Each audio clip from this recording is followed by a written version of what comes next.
What's the meaning of chinagraph?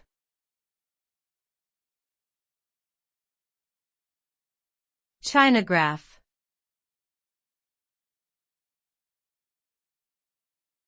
Chinagraph.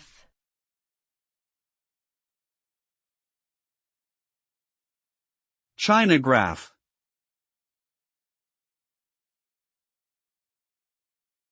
Chinagraph.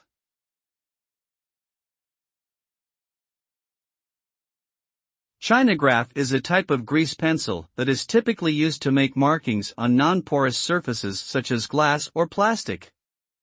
The markings made by a chinagraph pencil are resistant to water and can be removed easily with an eraser. These pencils are often used in the film industry to mark scripts and storyboards, as well as for various types of photography work.